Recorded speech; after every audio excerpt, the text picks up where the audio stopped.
नमस्कार आप सभी को। हरियाणा में टीचर्स की भारी कमी रही है। हर एक कक्षा के टीचर की, चाहे जेबीटी के शिक्षक हों, टीजीटी के हों, पीजीटी के हों, यहां तक कि कॉलेज में भी असिस्टेंट प्रोफेसर्स की कमी झेल रहा है हरियाणा। कारण इसका एक ही है, सरकार की मंशा और इच्छा शक्ति नहीं है कि शिक्षकों की भर्ती हो, रेगुलर भर्ती हो। आज मैं सभी शिक्षकों की बजाय बात करना चाहती हूँ टीजीटी, क्योंकि 7471 पोस्ट के लिए इनकी भर्ती प्रक्रिया शुरू की गई, जो कि पूरी नहीं की गई।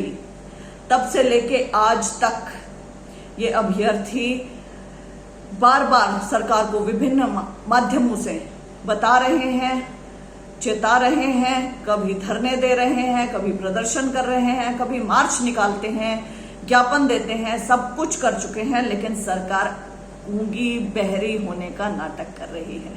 नाटक इसलिए क्योंकि ये शिक्षक विरोधी हैं ही। एक बार मैंने एक हैशटैग निकाला था, हरियाणा सरकार शिक्षक विरोधी सरकार। वो इसलिए निकाला था क्योंकि इनकी मंशा ही नहीं है। जब से ये आए हैं स्कूलों के पीछे पड़े हैं, शिक्षकों के पीछे पड़े हैं, न भर्ती पूरी करवाते हैं, केवल बातें करते रहते हैं। ये नाम के नेता हैं, काम के नेता हैं नहीं। बहरहाल, जब से सोशियो इकोनॉमिक के 5 अंकों के विरुद्ध हाईकोर्ट में फैसला आया है, तब से इन्हें एक और बहाना मिल गया ये शिक्षक भर्ती पूरी न करने का।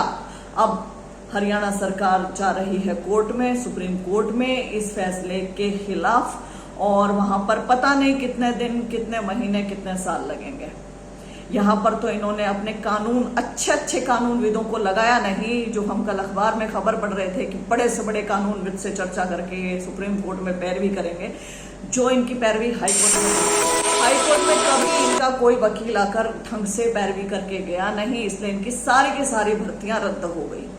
मैंने भी बार बार सोशियो इकोनॉमिक के अंकों में संशोधन की बात कही, बार बार इन्हें कहा कि आपको ये करना चाहिए, अदरवाइज एक ही झटके में बहुत सारे लोगों की नौकरियां चली जाएंगी। लेकिन ये तो भैया अपने से ऊपर किसी को मानते नहीं है ना, सलाह भी नहीं मानते।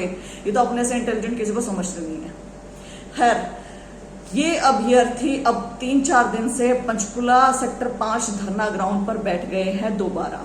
पहले एचएसएससी के बाहर बैठे रहे, ठंड में महिलाएं अपने छोटे छोटे बच्चों के साथ बैठी रही और इनको समाधान बताते रहे कि आप कैसे ही निकाल सकते हैं रिजल्ट, लेकिन इन्होंने सुनी नहीं। इलेक्शंस आ गए, अब इलेक्शंस के बाद दोबारा ये प्रक्रिया शुरू करें। क्यों कर रहे हैं?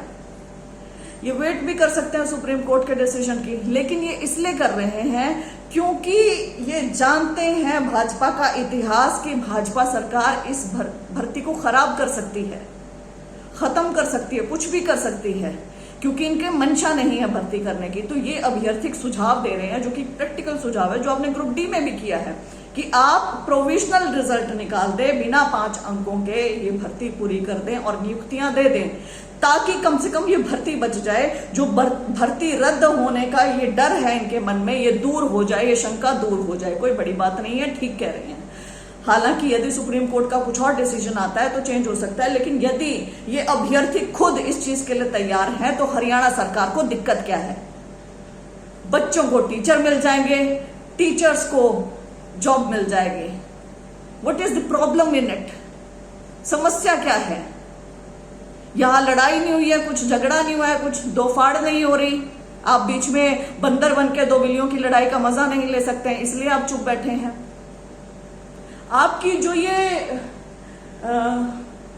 केवल बातें करने की और काम ना करने की ये जो आदत है ना, ये जो केवल कथनी में करना, करनी में नहीं, ये जो आदत है ना, इसे समझ रहा है हरियाणा का युवा, इसे समझ रहा है हर कोई जो पढ़ा लिखा, जो थोड़ी बहुत भी जानकारी या ज्ञान रखता होगा। वो आपने बहुत खेल लिया इनकी जिंदगियों के साथ। प्रोविजनल भर्ती इसे पूरी कर सकते हैं, करें। अभ्यर्थियों की यही आपसे डिमांड है और आप ये कर सकते हैं। कृपया करके किसी के घर का चूल्हा तो जलने दें। बहुत ज्यादा जरूरी है स्कूलों के लिए टीचर्स भी, कम से कम स्कूलों को बचा लें। स्कूलों को बंद करने वाली सरकार, शिक्षकों को दुखी करने वाली सरकार, बेरोजगारों को दुखी करने वाली सरकार, किसी का तो भला करें। मैं मुख्यमंत्री श्री नायब सैनी जी से कहना चाहूंगी कि इस भर्ती को प्रोविजनली पूरा किया जा सकता है। आपके पास रिकॉर्ड को देखते हुए आपके ऊपर भरोसा नहीं करते हैं युवा।